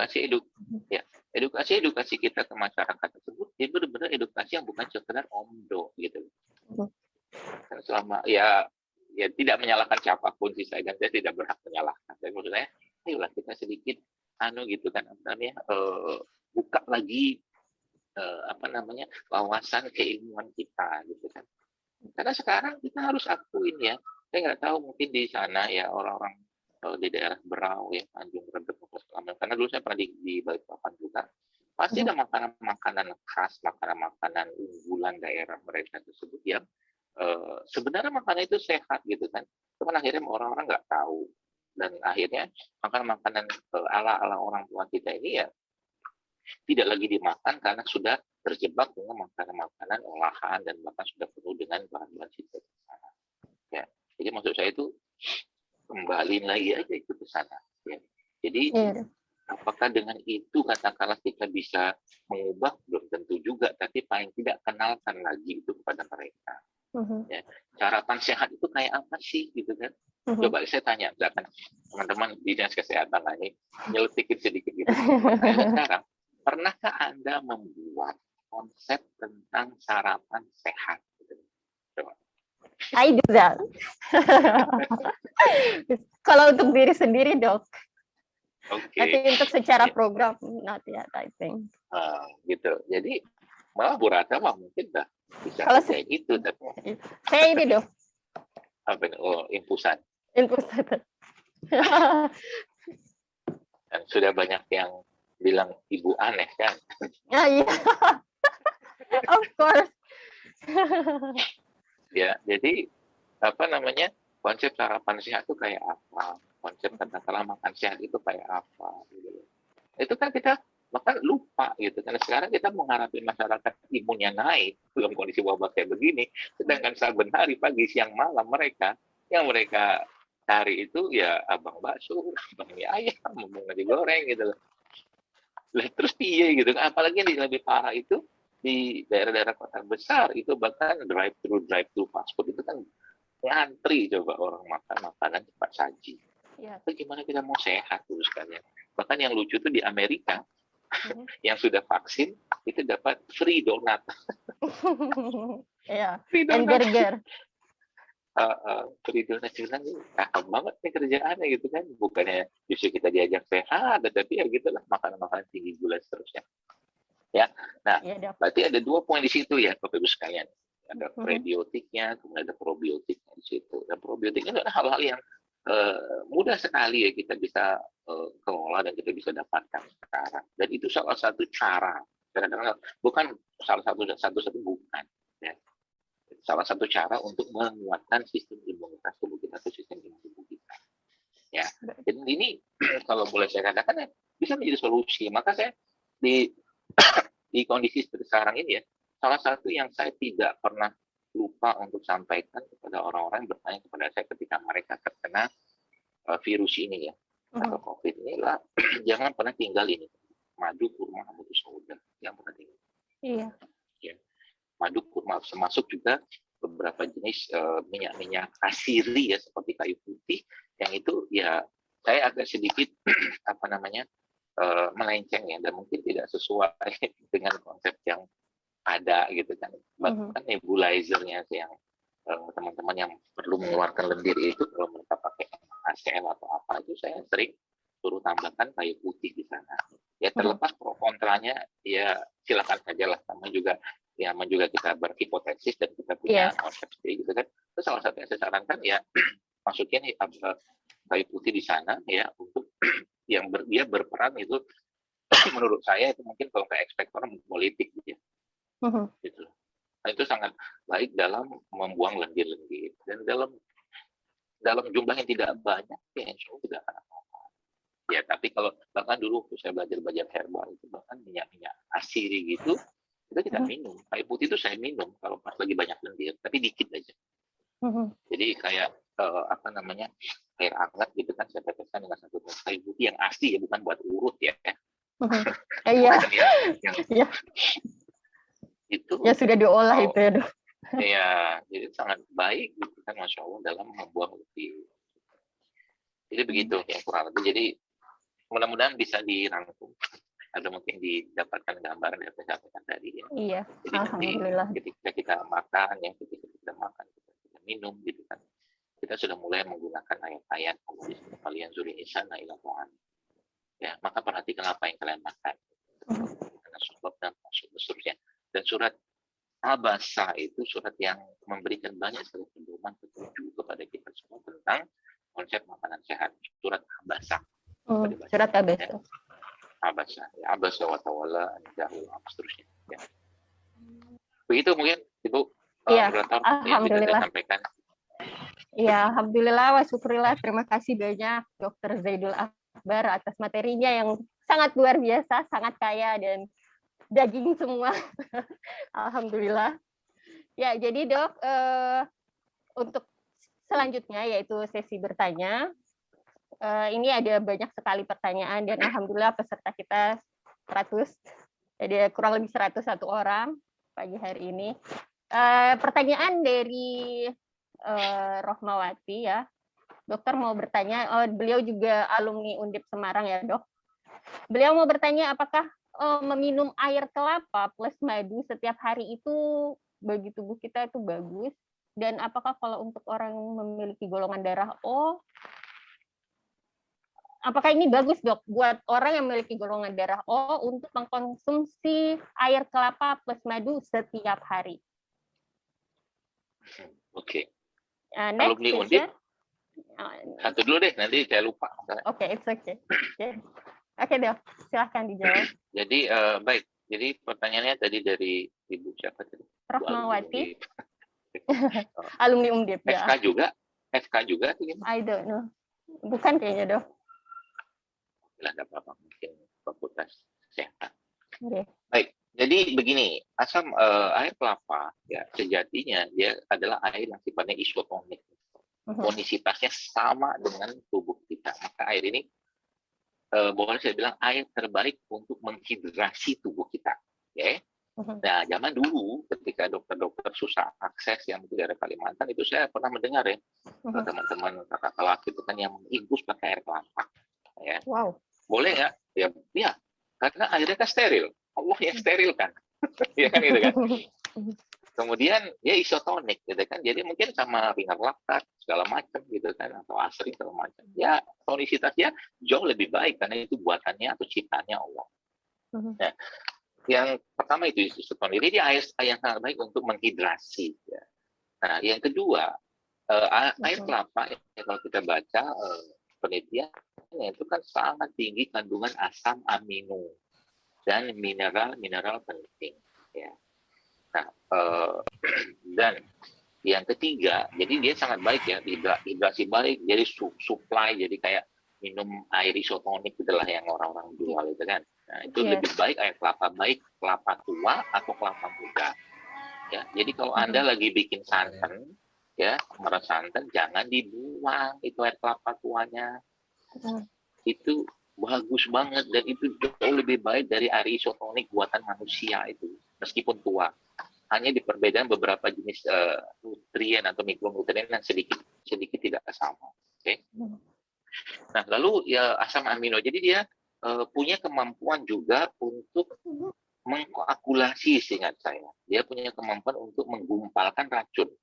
Guru saya pernah menjelaskan pada saya bahwa air kelapa itu kalau ditetesin racun ya, racun apalah gitu kan yang sifatnya cair, dia bisa gumpalkan, kata guru saya. Jadi dia makanya kan orang-orang yang biasa minum bukan biasa minum yang keracunan apa tuh obat nyamuk itu loh. Ya itu kan setahu saya itu salah satu antidotnya ya, yaitu minum air kelapa. Kalau enggak ya, ya setahu saya air kelapa. Jadi dia sangat baik dalam membersihkan racun-racun dalam tubuh kita. Judulnya air detox lah gitu kan. Nah, cuman di sini kita perlu kehati-hatian. Apa kehati-hatiannya? Karena sifat air secara umum adalah dingin, ya dia diuretik. Maka air kelapa itu dia sangat baik buat orang-orang yang punya hipertensi atau darah tinggi. Artinya konsumsi terus-menerus air kelapa ya dengan catatan tidak ada aktivitas yang sifatnya membuang mineral tubuh kita dengan olahraga atau aktivitas fisik. Kalau saya pribadi tidak anjurkan tiap hari, kecuali untuk terapi tertentu. Oke. Kenapa? Efek hipotensifnya itu bisa bikin lemas, ya, bisa bikin lemas. Nah, makanya kalau kita minum, bolehkah minum? Boleh saja, ya. Tapi pastikan itu sama tubuh kita dipakai gitu kan, mineral dengan cara apa ya, olahraga apa segala macam, oke, gitu kan. Nah, yang selanjutnya adalah ada satu dokter di Amerika namanya Dokter James Dinnick. Dia menceritakan tentang pentingnya garam non fermentasi tentunya ya pada proses metabolisme tubuh kita. Ya, jadi garam itu membuat penyerapan dari produk-produk mineral ya itu lebih bagus, lebih baik, dan dia punya efek yang banyak saya lupa gitu kan. Intinya apa? Intinya adalah ketika kita mengkonsumsi sesuatu ya, itu cobalah untuk memasukkan garam di sana, termasuk air kelapa.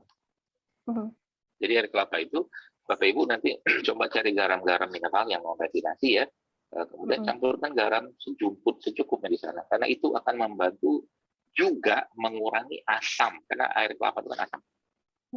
Ya, si garam tadi itu akan mengurangi juga asam yang ada pada air kelapa itu, tahu saya gitu. Ya, itu caranya minum. Jadi kalau tiap hari boleh nggak? Tiap hari kalau tidak ada kebutuhan, saya kira nggak usah. Lebih baik Anda minum air putih saja. Ya, tapi sekali-sekali mungkin ya seminggu, apalagi saat Anda sedang olahraga, minum air kelapa itu the best. Apalagi dicampurkan dengan madu dan sebagai pemanisnya, ya tidak masalah. Jadi mau kelapa tua boleh, mau kelapa muda boleh, mau kelapa hijau yang lagi viral sekarang kan sampai ada yang jadi 50.000 dari mengatakan itu kan. Padahal itu kandungannya gitu-gitu aja, sama aja. Ya. Oke dok. Siap. Jadi Mbak Cici Rohmawati, jawabannya sudah dipahami ya. Kita beralih. Terima kasih Mbak. Terima kasih Mbak Ratna. Iya, oke. Oke, next untuk pertanyaan dari Abdul Hamzah. Apakah antivirus alami terbaik nih dok? Antivirus alami terbaik? Yang bisa dikonsumsi setiap hari. Berjemur. Ya, I think banyak sih ya. Banyak terus sekarang ini. Jadi kalau kita bicara, jadi kan virus itu kan kita tahu makhluk yang dibilang hidup enggak, mati enggak gitu. Jadi hidup kan diinang dari dari tempat dia menginap gitu. Maka sebenarnya kalau dibilang antivirus yang paling baik apa? Ya kembali ke konsep imunitas yang saya jelaskan tadi gitu kan. Pertama kita bicara tentang apakah air kelapa itu punya efek sebagai antivirus? Kalau dibilang langsung antivirus tidak, ya. Tapi asam aminonya dia itu punya efek menguatkan imunitas, balik-balik ke situ aja sebenarnya. Ya, yang kita makan itu menguatkan imunitas atau tidak? Kayak sekarang saya katakan minum air kelapa, makan kurma, minum madu, minum soda, ya, atau probiotik, itu semua ujung-ujungnya kan menguatkan imun. Dan kalau imunitas sudah baik, maka otomatis ya mau virus pun tidak akan datang. Gitu. Karena logikanya gini aja sekalian. Ya. Kalau kita bicara tentang virus bakteri kan di mana-mana kan virus bakteri itu ada. Bahkan sebelum manusia ada, mereka sudah ada gitu loh. Pandangan saya. Harusnya manusia yang paling penyakitan infeksi itu kan dokter dan perawat. Tiap hari ke rumah sakit. Tapi kenapa mereka tidak kena gitu? Tentunya bismillah tadi. Dan yang kedua kan hati mereka tenang-tenang saja gitu loh.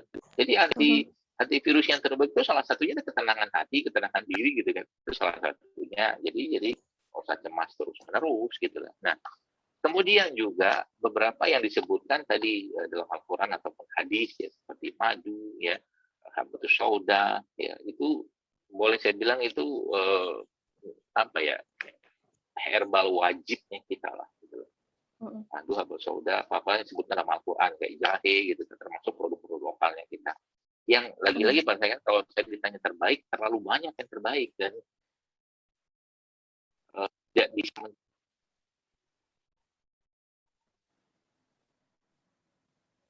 Dokter. Halo dokter. Ya maaf tadi ada yang.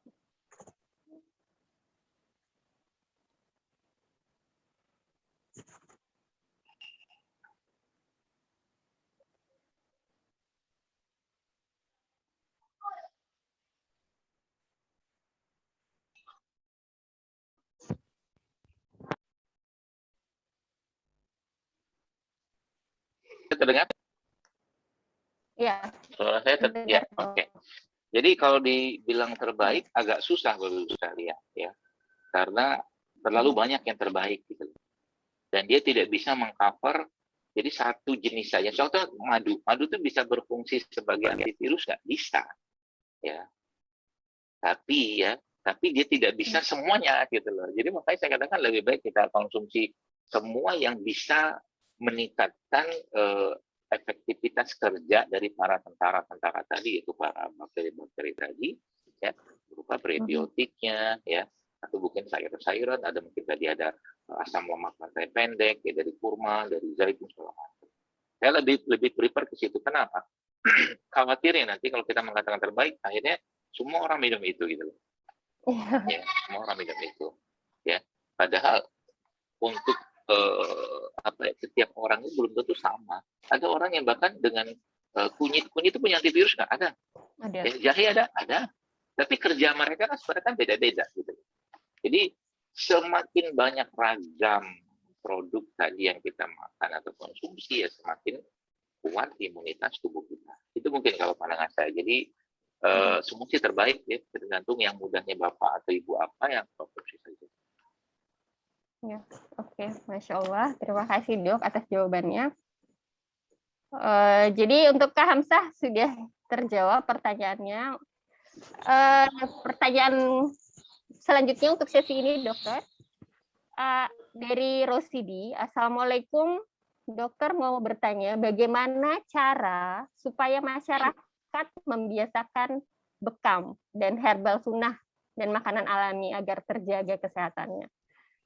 Terus beliau bertanya juga, air alkali seperti kangen water dikenal sebagai antioksidan tinggi dan bisa mengimbangi keasaman dalam tubuh. Bagaimana cara mengenalkannya ke masyarakat ini, dok? Produk supaya supaya mau mengkonsumsi itu. Ini yang bertanya orang umum ya? Umum ini dok, ada juga peserta umum. Iya. Ya, karena kalau orang dinas kesehatan nggak mungkin bertanya ini. Iya, dok. Dia bagaimana memperkenalkan bekam dan itu tadi, alkali. What do you think? Ya, jadi sebenarnya kan gini ya, prinsip edukasi itu kan seperti prinsip marketing. Jadi artinya semakin banyak kita menyampaikan atau memberikan contoh itu kepada masyarakat ya dengan ya, menggunakan media atau apapun gitu, semakin banyak mereka yang kenal dengan itu gitu. Dan tidak mesti kita apa ya, jadi gini, intinya itu program atau hal yang kita sampaikan itu tidak akan bisa terjangkau semua, maka pilihlah hal-hal yang bisa sebutlah mungkin sifatnya itu bisa mudah mereka kerjakan. Contoh gini aja lah. Sebelum saya katakanlah sekarang menyampaikan banyak hal tentang hidup sehat, tentang rimpang segala macam, gitu kan? Apakah tidak ada orang yang menyampaikan sebelum ini? Banyak banget kan? Sangat banyak. Tapi mungkin ya tentunya dengan izin Allah akhirnya apa-apa yang saya sampaikan itu akhirnya bisa diterima dan dipakai lah karena memang mudah, murah dan gampang mereka dapatkan gitu kan. dan itu katakanlah tidak bikin pusing mereka. Contoh beginilah, bagi Anda yang sedang terkena luka gitu kan, maka ambil daun dewa. Daun dewa itu ketika dihancur-hancurin remuk-remukin gitu kan, ditumbuk terus ditempelkan ke luka, dia berfungsi sebagai anti pendarahan. Nah, orang susah kan dapat daun dewa gitu loh. Yes. Jadi saya sampaikan apa-apa yang mudah yang ada sekitar Anda itu ya itu aja kita pakai gitu kan, dan aplikasi ini itu ya berupa terutama dari apa-apa yang ada di meja makan kita, dari bumbu rempah, rimpang segala macam. Dan ya pesan-pesan yang biasa saya sampaikan itu ya jangan ada jualan di antara kita dulu. Yes, agree. Sebab apa? Kalau ada jualan terus kalian, saya pribadi memang membatasi, bahkan sangat membatasi. Maka boleh dibilang di akun saya itu yang minta endorse, minta paid promo segala macam itu banyak banget. Tapi saya nggak mau. Kenapa? Ya saya lebih ingin apa yang saya sampaikan itu ya silakanlah pakailah kalau mungkin Anda mau jualan. Tapi di saya pribadi tidak ada hal-hal yang sifatnya produk atau apapun yang jualan. Kenapa? Karena itu mempengaruhi trust-nya orang gitu kan, dengan ilmu yang kita sampaikan. Kalau saya begitu, ya. Sehingga saya lebih memilih ya, udah silakan. Ada kadang-kadang bapak-bapak tiba-tiba nyamperin sini, muncul, dok, saya lagi jualan kayu putih, gini-gini gitu, boleh nggak saya bikin video? Ya silakan aja, gitu kan. Ambil video juga silakan aja, gitu loh. Tapi kalau di pribadi saya sendiri, dia, emang saya mengurangi itu. Ya. Boleh nggak? Ya boleh, nggak ada yang ngelarang sih bersama hal itu kalau buat saya. Nah, makanya coba sampaikan dulu secara keikhlasan kita ya, mungkin untuk menyampaikan pesan-pesan itu tentang bekam, tentang apa. Ya. Contoh mungkin beginilah, ada orang gitu kan, berbekam itu punya efek begini gitu ya. Dia meningkatkan stamina, imunitas, segala macam. Jangan lupa berbekamlah di klinik kami ya. Itu kan iklan. Kalau saya sih ya boleh nggak, itu boleh. Kalau saya sih udah itu aja, biarkan Allah yang bekerja untuk Anda. Gitu. Biarkan keberkahan langit itu yang Anda rasakan lebih banyak gitu kan. Tanpa Anda marketing kan itu, karena kita berbagi ilmu itu kan sebenarnya marketing keberkahan. Nah, sampaikanlah itu dengan cara jangan cuma madu baik bagi kesehatan, supaya sehat makalah minumlah madu A, madu B, madu C. Ya gitu, lama-lama orang jenuh, Pak Bu. Yes. Jadi ya sampaikan ya secara secara keilmuan saja ya. Nanti lama-lama orang bertanya kok, ya, bertanya insya Allah. Dan semakin kita menyampaikan itu kan semakin banyak orang yang tahu. Konsepnya begini, biar gampang, biar saya kasih ilmu marketing. Ilmu marketing itu kan menginformasikan, ya. Tapi jangan jadi berlebihan juga. Contoh mungkin gini, ada seorang wanita ini biasa melewati jalan A, ya, wanita ya.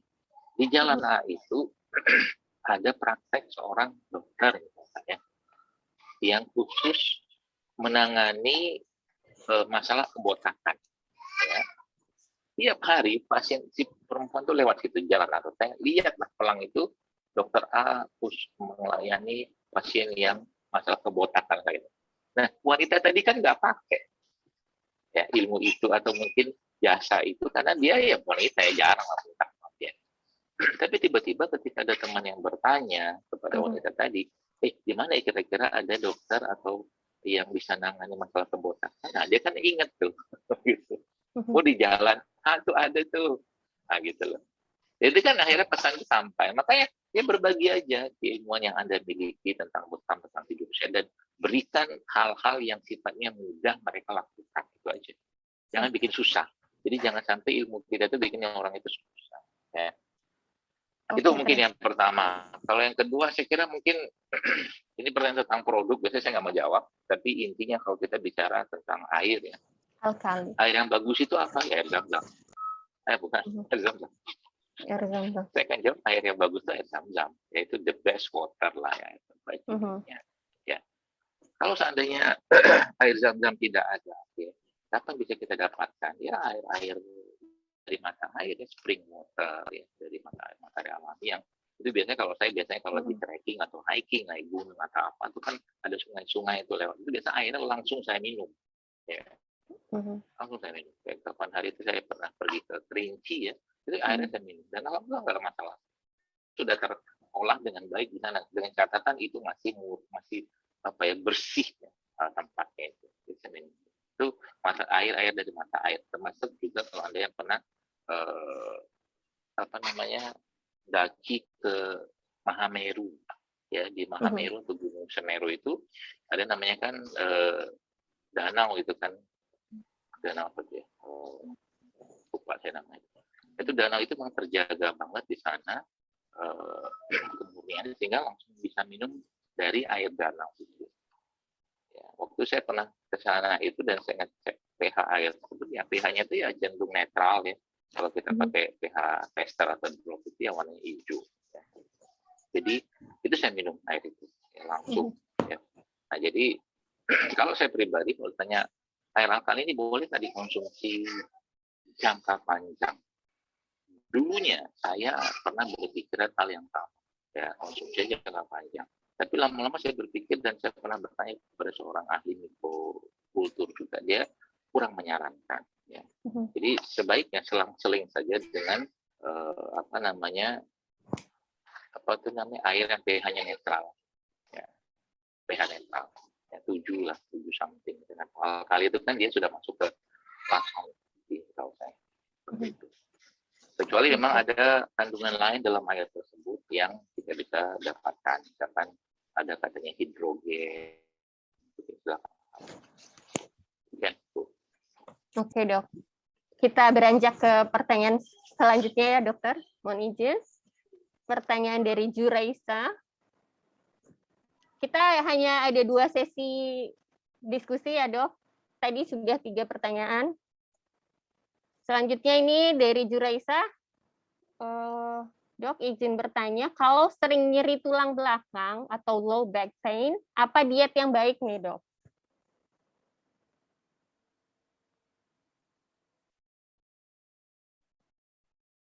Dokter?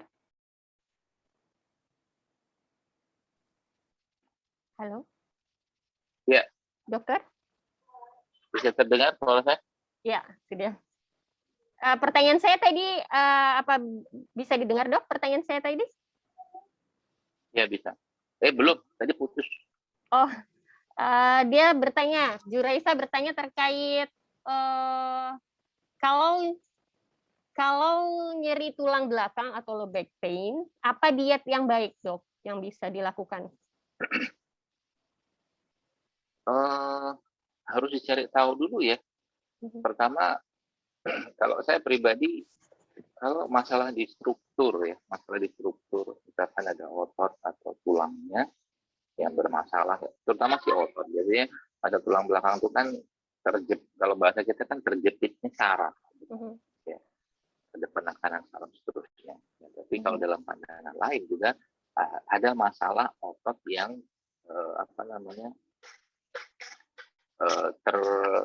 tidak pada tempatnya lah. Gitu. Nah, hal pertama yang justru harus sangat Anda lakukan adalah benerin itu dulu. Ya. Benerin otot dan sendinya tadi. Gitu kan. Nah ini memang butuh skill sih, yang tidak semua orang kuasai ini.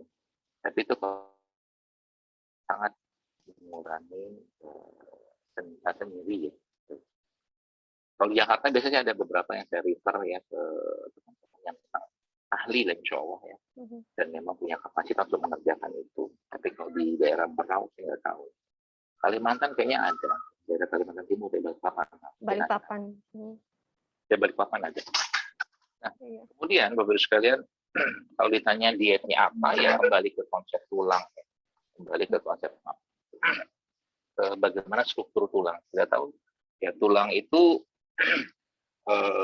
lemahnya tulang itu kan karena produk-produk makanan yang bersifat asam menyebabkan salah satu kan osteoporosis ya, atau asam pada tulang yang berlebihan. Makanya makanan-makanan yang bersifat memberikan asam yang kuat pada tubuh itu kita kurangi. Contohnya apa? Ya makanan-makanan yang digoreng, ya makanan yang digoreng, ya makanan-makanan yang menggunakan atau berbasiskan tepung. Nah, nanti coba dibaca aja detailnya itu mungkin dengan keywordnya itu acid forming food. Acid form. Acid forming food itu banyak tuh. Jadi, termasuk juga yang makanan seperti gorengan, itu kan acid semua, asam. Kemudian apa yang menguatkan? Yang menguatkan ya makanan-makanan yang sifat alkali, ya, sifat alkali dan mengandung kalium atau kalsium, ya, seperti itu. Itu juga bisa di browsing dengan keyword alkaline forming food. Alkaline forming food. Nah, ditambah lagi dengan tadi ada makanan-makanan tinggi kalsium, magnesium, ya, atau mungkin kalium, ya, termasuk beberapa jenis lemak-lemakan yang baik, ya, seperti lemak-lemak tidak jenuh yang berasal dari zaitun, ya, itu juga bagus ya untuk tulang. Ya. Tapi prinsipnya kalau itu belum dibenerin, maka nyerinya tidak akan sempurna. Ya, termasuk serat-serat tinggi, ya, sangat saya sarankan. Makanya kalau Anda yang bertanya ini mungkin makan nasi, ya, makan nasi yang saya sarankan atau beras saya sarankan itu ya beras-beras yang masih tinggi serat seperti beras coklat, beras merah, atau beras hitam, ya.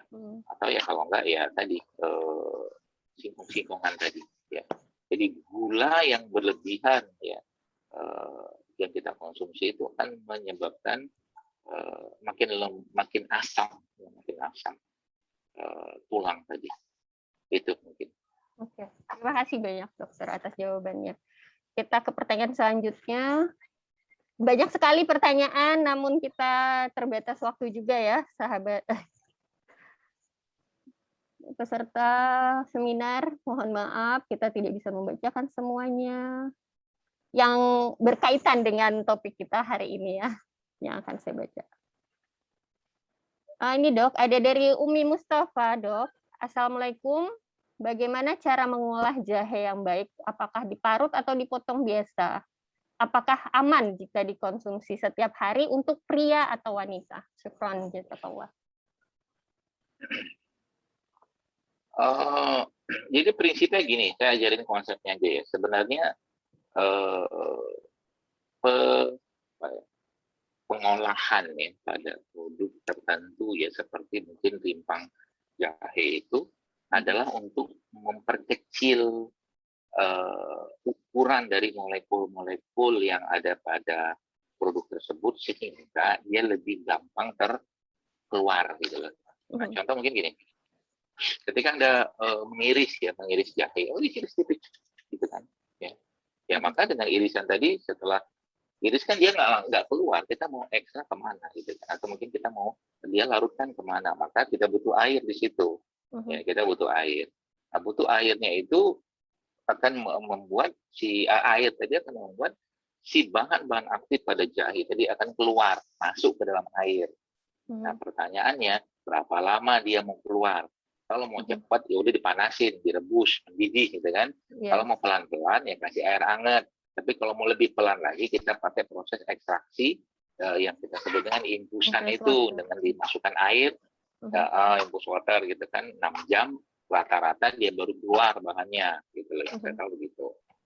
Jadi ya proses tadi ya menggeprekkan, pemotongan itu tidak lain tidak bukan untuk mempermudah bahan-bahan tadi itu keluar, termasuk air ya, air yang kita gunakan itu ya sebagai medianya. Gitu. Jadi kalau Bapak Ibu sekalian ya, mau digeprek ya silakan, mau diiris silakan gitu kan. Atau mau diparut juga bagus, tidak masalah. Kalau parut malah justru lebih kecil kan.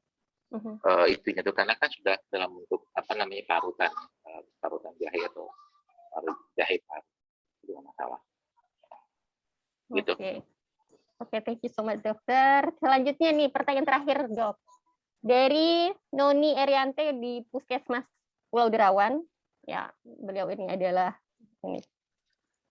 petugas puskesmas.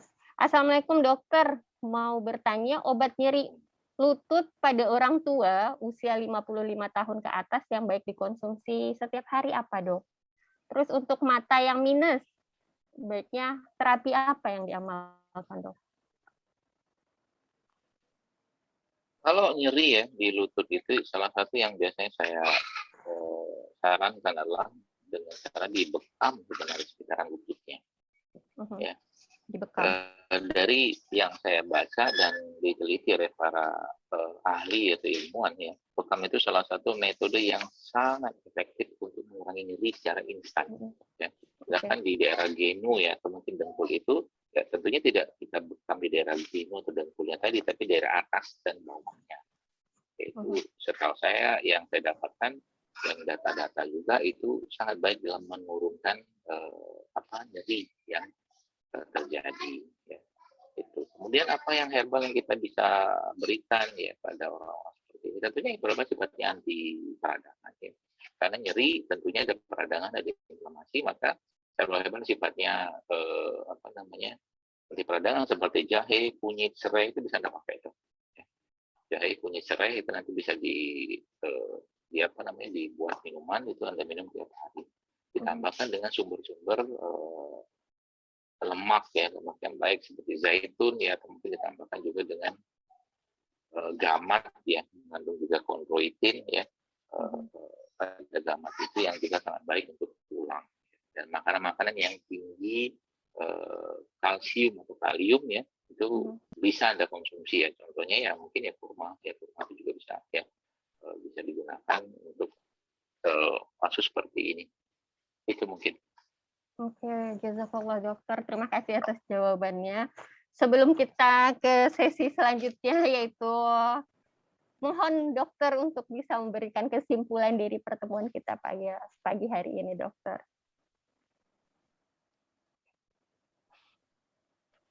Baik, bismillahirrahmanirrahim. Jadi Bapak Ibu sekalian, teman-teman saya hormati, dari apa yang disampaikan ini mungkin ada beberapa poin penting yang bisa Anda catat dan bisa Anda aplikasikan. Yang pertama, imunitas ya. Imunitas itu akan terbentuk atau terwujud dengan sempurna maksimal ketika imunitas tanda kutip itu kita juga tingkatkan. Maka jangan berharap imunitas bisa meningkat ketika imunitas itu rendah. Ya.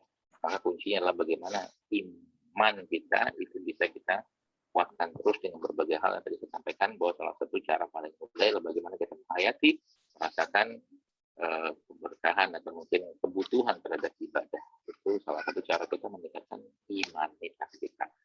Dan kalau dari sisi imunitas adalah bagaimana kita meningkatkan sistem atau mungkin bagaimana tubuh kita ini berinteraksi dengan alam lebih banyak lagi, dan juga bagaimana kita mengoptimalkan resource yang ada pada tubuh kita yang mereka itu bisa berperan dalam meningkatkan imunitas tubuh kita. Salah satunya adalah bagaimana memberikan asupan yang baik bagi pencernaan. Dan nanti pada akhirnya kalimat yang sering kita dengar, bagaimana menguatkan imun dan iman atau meningkatkan iman dan imun itu bisa benar-benar bisa terwujud dalam aksi-aksi nyata, bukan cuma sekedar slogan. Dan mulailah dari diri kita sendiri dan mulai dari hal-hal yang kecil, dan juga pada keluarga kita, sehingga nanti ketika keluarga sudah sehat, insya Allah kita bisa menjadi seorang yang punya herd imunitas dan herd immunity yang bisa memberikan kontribusi ya yang baik dan bermanfaat bagi masyarakat. Terima kasih. Masya Allah. Masya Allah, dokter. Terima kasih banyak. Dan yang saya tangkap dari pembahasan kita pagi hari ini, mulai dari materi sampai dengan sesi tanya jawab, adalah bahwa ilmu yang terbaik itu adalah memang ilmu yang kita amalkan ya dok ya. Dan konsep yang kita bahas juga adalah terkait imunitas dengan imanitas. Jadi Allah itu tidak akan memberikan kita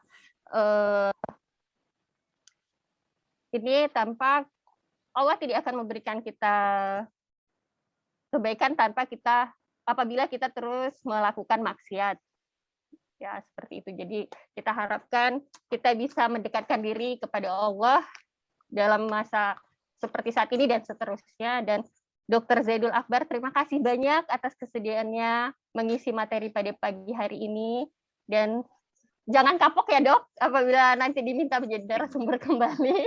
Dan insya Allah mudah-mudahan ada rezeki kita bertemu secara offline di Kabupaten Berau. Amin, insya Allah. Dan buat peserta, terima kasih banyak atas partisipasinya pada pagi hari ini, dan ingin apabila ingin banyak bertanya terkait konsep sehat secara alami dengan metode sehat secara Rasulullah, bisa memfollow akun IG-nya Dr. Zaidul Akbar. Bisa langsung bertanya-tanya di sana ya, Dok ya. Ya, oke. Terima kasih banyak Dr. Zaidul Akbar. Alhamdulillah, syukurillah. Semoga kita sama-sama sampan dan terima materi pagi hari diberkahi Allah, dan semoga Allah merahmati setiap langkah kehidupan kita dan pandemi ini segera berakhir. Amin ya rabbal alamin. Terima kasih banyak dokter, dan terima kasih buat peserta seminar pola hidup sehat ala Rasulullah pada pagi hari ini. Wassalamualaikum warahmatullahi wabarakatuh.